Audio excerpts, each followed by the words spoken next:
Moi, j'avais 8 ans quand ma mère est partie. Alors partie, c'est le mot que j'emploie encore maintenant.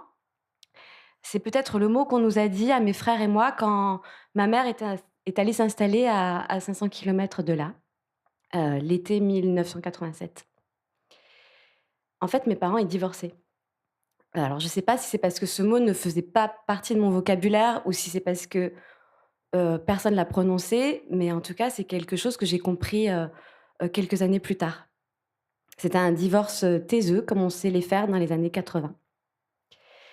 Hem, on vivait, en fait, ce départ quand même a laissé chez moi, c'était une sortie du jardin d'Éden. D'un coup, la vie s'est fait, plus pesante.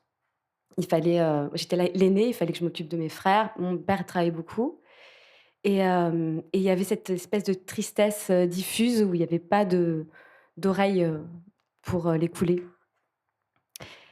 Hem J'avais donc un père présent et une mère, loin, tant physiquement qu'affectivement. On voyait ma mère, on la voyait, pendant les vacances principalement, de ce dont je me souviens. 1 semaine, hem, on faisait des activités avec elle, elle nous posait des questions, mais on n'arrivait pas il y avait pas de lien de complicité. Elle, restait loin. Peut-être on sentait qu'elle était pas très fiable. À l'adolescence, c'est le conflit avec elle, qui a ponctué notre relation. Conflit d'abord parce que je lui ai demandé qu'elle paye une pension à mon père et puis, je crois un conflit principalement, à plusieurs moments parce qu'on ne se comprenait pas. J'avais l'impression qu'elle me comprenait pas. Dans comprendre et y apprendre avec. J'avais l'impression qu'elle ne me prenait pas avec ce que j'étais, qu'elle projetait quelque chose de notre relation auquel il fallait correspondre. Ça m'a posé beaucoup de questions. Donc je suis allée chez beaucoup de psy. Et dans la vingtaine, il y a un psy qui m'a orientée vers, la psychogénéalogie. Donc il fallait que j'aille poser des questions, à ma mère.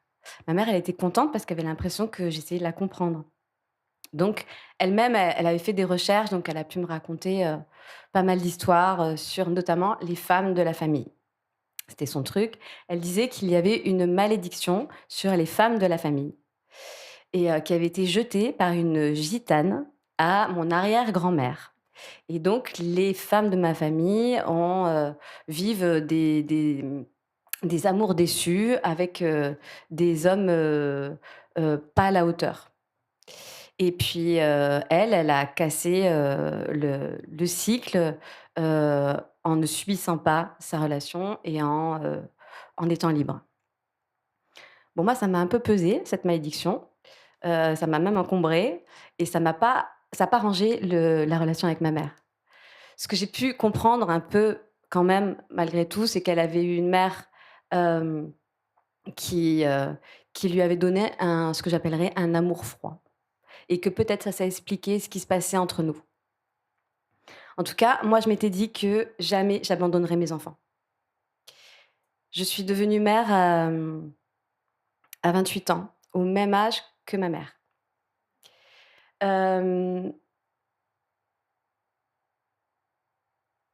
quand, j'ai appris que j'attendais une fille, j'étais enceinte de 7 mois, j'étais persuadée d'être enceinte d'un garçon. Puis moi, j'avais toujours vécu avec des garçons, avec mes frères, avec mon père. L'amour maternel, franchement, c'est je voilà, je connaissais pas trop et je me rappelle un moment de déception en me disant que je n'allais pas savoir faire avec les filles et puis j'ai eu ma fille et et en fait, c'était simple. Enfin, je sais pas, l'amour était là, c'était limpide, je me sentais proche d'elle, j'avais envie d'être avec elle, enfin, c'était simple. Hem, aux 3 ans de ma fille, on s'est séparés avec le papa et hem on se sépare en bons termes, on a fait une garde alternée et 1 an après, on m'a proposé un travail, que je ne pouvais pas, rater et qui était à 800 kilomètres de là. Tout m'encourageait à partir, hem mais le père de ma fille, me soutenait là-dedans, mais il m'a dit qu'il aimerait, garder notre fille pendant 1 an pour, il m'a dit, consolider son rôle de père. Moi, en fait, cette demande, c'était très compliqué pour moi à vivre. J'avais peur que l'histoire se répète. J'allais encore, moi, comme ma mère, privilégier ma vie professionnelle et sociale et laisser derrière moi mon enfant. Hem, Pourtant, je suis partie et pendant 1 an, je l'ai vue quand même assez régulièrement, mais c'était une année, très difficile. Quand elle a eu donc 5 ans, elle est venue vivre avec moi et hem j'ai retrouvé comment dire? J'avais pu avoir des doutes sur ma capacité à être mère, je crois, pendant ce moment-là et puis les choses se sont redéroulées de façon assez limpide avec elle et j'avais l'impression qu'elle était bien avec sa maman. Et puis 1 an après, son papa a demandé à ce qu'on fasse une garde alternée, 2 ans chez lui, 2 ans chez moi, à 800 kilomètres d'écart. C'est pas un objet qu'on trimballe notre fille. Je pouvais pas, accepter que ça se fasse comme ça et fallait bien qu'elle vive quelque part, je comprenais son désarroi à lui, mais c'était pas possible de faire comme ça. J'aurais voulu qu'on en parle, mais en fait, tout d'un coup, ça s'est assorti de beaucoup de critiques, sur ma personne et notamment en tant que mère et donc j'ai saisi un juge pour avoir une décision, extérieure. Là, on est entré dans un tunnel, pendant 2 ans de jugement. Alors de jugement dans tous les sens du terme. Lui, beaucoup, beaucoup de jugements. En fait, j'avais fait rentrer le loup dans la bergerie et tout était, source d'accusations, sur tout ce que j'étais et jugement parce qu'on a vécu 3 jugements, successifs dans lesquels à chaque fois il y avait des dossiers à charge, sur moi. Dans le premier jugement, j'ai obtenu la garde de ma fille et le deuxième jugement lui a donné la garde. Donc bah, ma fille devait repartir à 800 kilomètres. Bon, moi, j'étais effondrée. Hem, L'histoire se répétait. Je vous ai pas dit la cerise sur le gâteau, c'était que ce jugement est tombé aux 8 ans, l'été des 8 ans de ma fille. Je pouvais pas faire ne pas faire le lien avec l'été, moi, de mes 8 ans. Hem, j'ai fait appel de cette décision, il y a eu une date donnée, 40 jours plus tard. J'ai traversé le désert.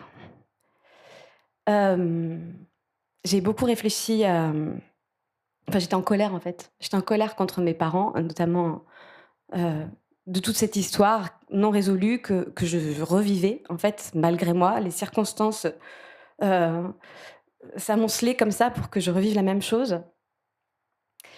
Hem, je Comment dire? Ça m'avait fait vivre le en vivant tout ça, comme ma mère, en fait, j'étais partie vers quelque chose, j'étais partie pour mon épanouissement, comme ma mère, donc je pouvais comprendre ça, mais elle, en me laissant, elle me condamnait à moi aussi, on m'aurait dit: «Laissez ma fille». Hem,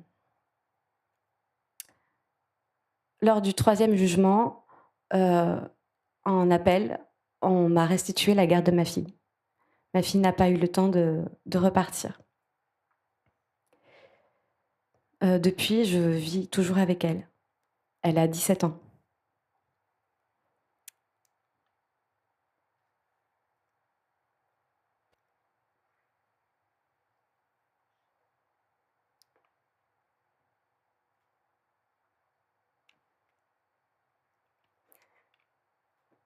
Je peux voir que je peux constater, en fait, en tout cas, j'ai plus peur d'être une mauvaise mère. En fait, je vois que tout simplement, en fait, je suis là pour elle, je suis disponible, je l'écoute, je m'adapte et finalement, en fait, je suis pas une mère, abandonnique, je suis pas une mère je suis pas maudite et je suis pas non plus parfaite. Les critiques et les accusations du père de ma fille n'ont pas arrêté. Ça fait 10 ans que je reçois des mails horribles, pourris, où tout est objet de reproches, toute décision à prendre est insupportable. Mais j'ai appris, en fait, dans tout ça, à arrêter de chercher à comprendre, arrêter de répondre, arrêter de douter, et j'ai aussi appris à me protéger. Ma mère, dans toute cette histoire, n'a jamais été très claire dans son positionnement. Trop d'enjeux, je crois, pour elle. Hem, Trop compliqué d'être soutenante. Dernièrement, quelques mois, elle est allée, chez le père de ma fille pour, voir ma fille, sans m'en parler. Et quand j'ai appris ça, je me suis dit que je ne pouvais plus, en fait, être en lien avec ma mère. Ça paraissait logique. Si je lui parlais, je nourrissais la bergerie qui allait se jeter dans la gueule du loup, et je pouvais pas me retrouver dans une position comme ça encore, insécure. J'ai essayé de lui réexpliquer par texto, et là, tout était écrit. Et c'est pas que j'avais mal expliqué ou qu'elle avait mal compris ou qu'il y a quelque chose qui m'échappait. En fait, non, ben, je pouvais pas m'y dérober. En fait, ma mère ne voulait pas respecter cette limite. Donc c'est la première fois que je fais, il y a eu beaucoup de ruptures de lien pendant un temps avec ma mère, mais là, c'est la première fois que je fais une rupture, pragmatique, logique, presque sans colère. Elle peut pas respecter mes limites, je peux pas lui parler. Évidemment, ça me touche, mais en fait, je m'offre en fait, cette soirée, c'est sur les ruptures familiales, et finalement, la rupture pour moi, pendant longtemps, je crois que c'était un échec et qu'il fallait surtout tout éviter, tout expliquer pour l'éviter, et là, cette rupture, et ben, c'est un chemin de liberté, en fait, qui s'ouvre.